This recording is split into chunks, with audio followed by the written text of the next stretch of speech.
नमस्कार जय जगन्नाथ मु बबिश किचन स्वागत जनाऊँगी आपण पुणी एक नुआ रेसिपी नहीं कि आसी आज स्नैक्स टाइप आज करवा ब्रेड फिंगर आसन देखा मुझे माने 7-8 खंड ब्रेड नहीं कतुरी टिकी कतुरी नहीं अध किले आलू माने 500 ग्राम आलू नहीं कि ये पत्र नहीं जो मेथी पत्र किसी मसला गुंडा नहीं होममेड मसला गुंडा लंका गुंडा नहीं कंचा लंका लेंबू फाड़े नहीं गोटे टमाटो नहीं ब्रेड कॉर्न नहीं मैदा किसी नहीं लुण नहीं ब्रेड नहीं प्रथम कौन करिया ब्रेड को काटिकी माने जो चारिपट जो आम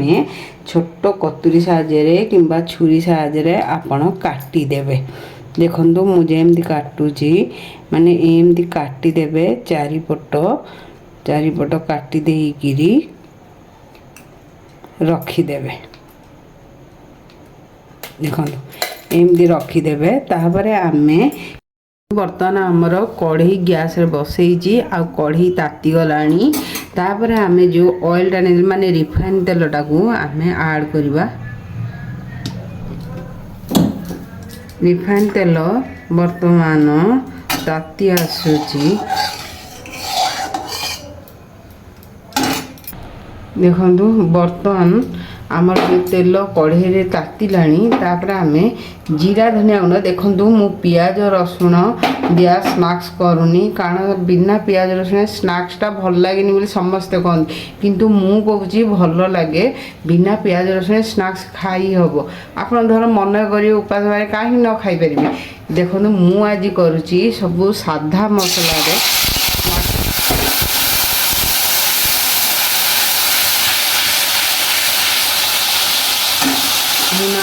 जीरा धनिया गुंड अल्प परिमाण रे देसी आदे आम लंका गुंड आ होममेड मसला टे करी दालचीनी गुजराती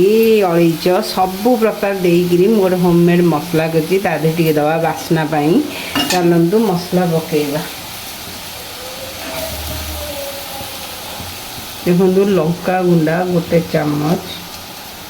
आउ अध चामच नहीं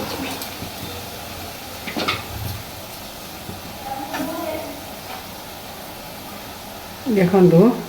होममेड जो मसला नहीं थी गोटे पूरा चम्मच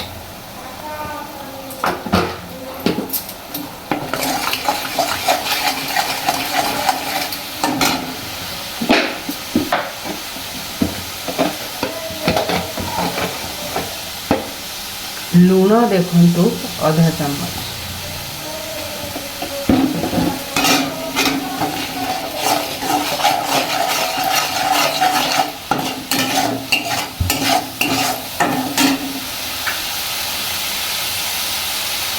ये जो मेथी पत्र नहीं आम ऐड करदे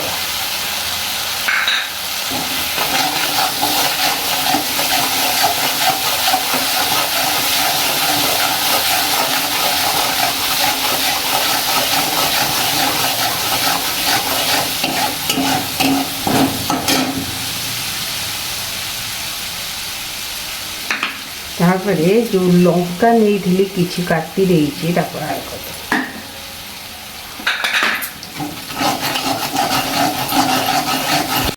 देखो बर्तमान आमर मसला केते सुंदर भाव में तेल छाड़ा माने हेई आसिलानी तापरे आमे टमाटो जो करी टिक टिक करी ताकू आमे ऐड करदवा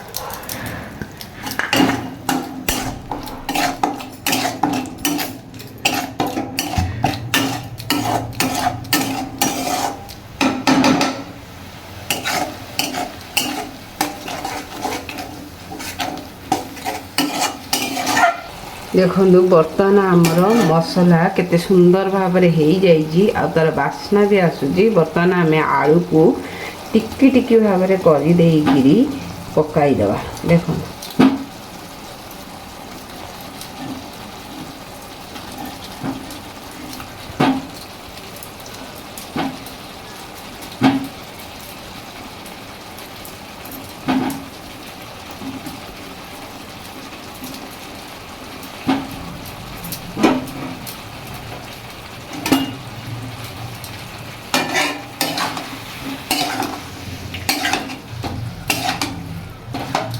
देखो आमर आलू दिहरे मसलाटी केते सुंदर तार कलर आसूची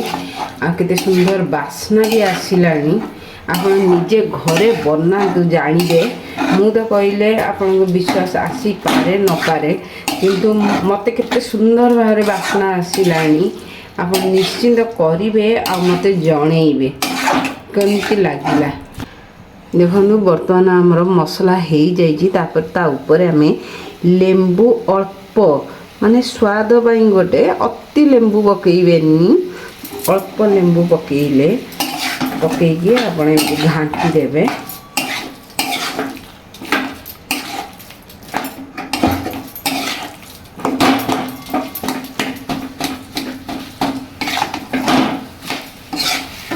देखो आमर बर्तमान मसला हो सारी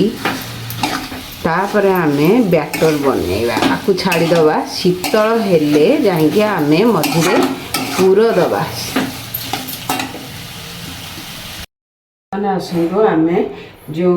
स्नैक्स बैटरटा बनईदबा मुझे नहीं मैदा कि कॉर्नफ्लोर गोटे चामच मैदा गोटे चामच तादे अध चामच लूण पकईदबा ता देहरे पानी ऐड करा अल्प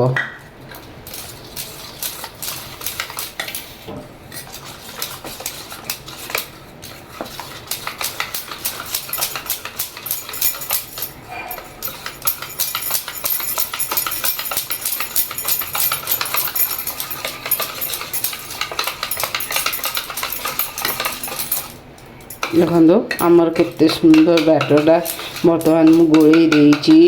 मसला हो सारी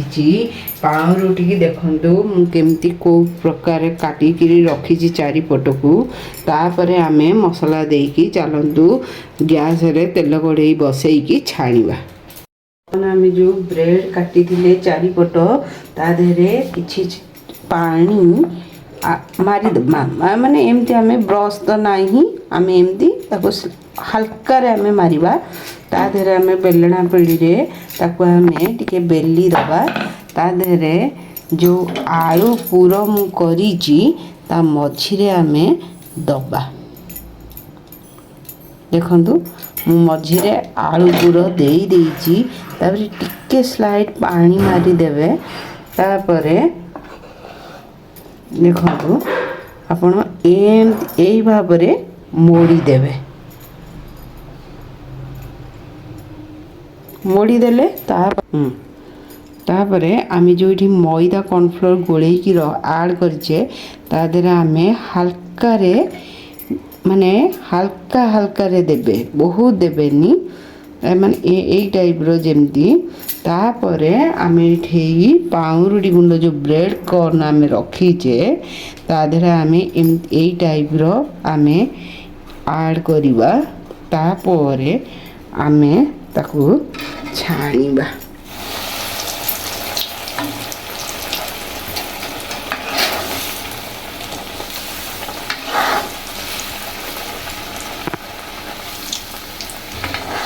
देखो केते सुंदर भाव आमर स्नैक्स टी मु तो स्नैक्स आइटम प्रथम अल्प अल्प कि करुच्ची सब ये करे रेसिपी मान टाइप स्नैक्स बहुत लोग कहते स्नैक्स टाइप करूँ देखो मु करुच्ची केते सुंदर भाव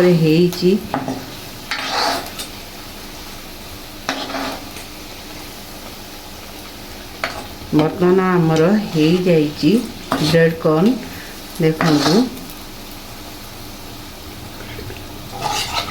देखंतु कितने सुंदर क्रिस्पी है।